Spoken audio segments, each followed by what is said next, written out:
जिस देश में गली का गुंडा लड़की छेड़े तो सब चुप रहते हैं, लेकिन जब कोई बाबा राम का नाम लेता है तो पढ़े लिखे लोग तलवार निकाल लेते हैं। आज बात महिला तस्करी के आरोप की नहीं है, बात यह है कि कुछ लोगों की छाती तब क्यों जलने लगती है जब किसी मंच से जय श्री राम की गूंजती है।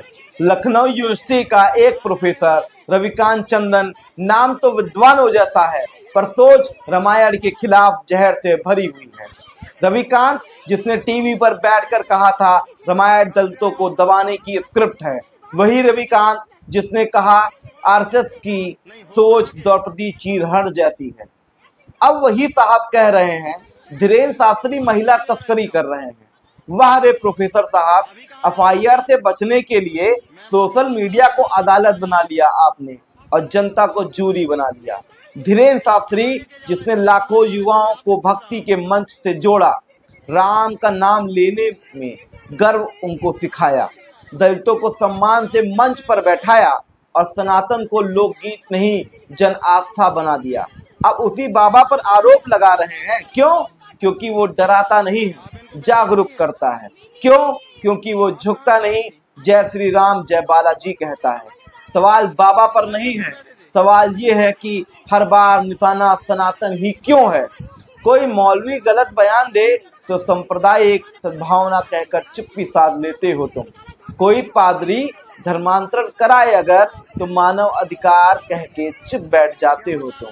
पर कोई बाबा हनुमान चालीसा पढ़े तो बोलते हो ढोंग अंधविश्वास तस्करी कर रहा है।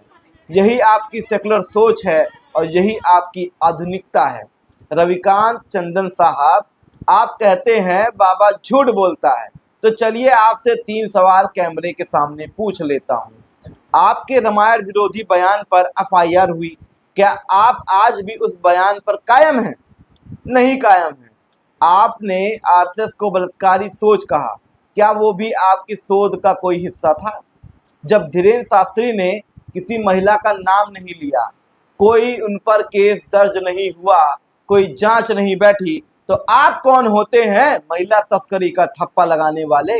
नेता बन रहे हो, टीआरपी चाहिए, पब्लिसिटी चाहिए तुमको। सच्चाई ये है कि आज का सबसे बड़ा अपराध ये बन गया है कि आप सनातन पर गर्व कर रहे हैं। तुम्हें प्रॉब्लम है भक्ति से नहीं, राम के नाम से, सनातन की एकजुटता से डरते हो तुम। तुम्हें डर है धर्म से नहीं, उस चेतना से जो लोगों को फिर से उठने पर मजबूर कर रही है, और यही चेतना लेकर आया है बागेश्वर धाम। बाबा अगर चुप बैठते, आशीर्वाद देते तो सबका भला कहते तो शायद आपको भी प्यारे लगते, लेकिन उन्होंने हिंदू राष्ट्र की बात कर दी, उन्होंने सनातन एकता की बात कर दी और वही एजेंडा एक्टिविस्टों को नींद उड़ा दी आप जैसे लोगों की।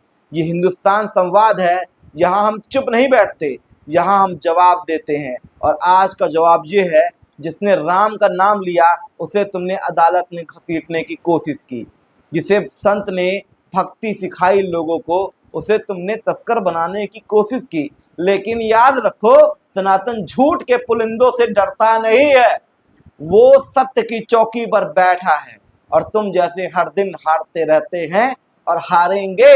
लाइक करो, शेयर करो और याद रखो, ये कोई बाबा का मामला नहीं है, ये सनातन की अस्मिता का सवाल है।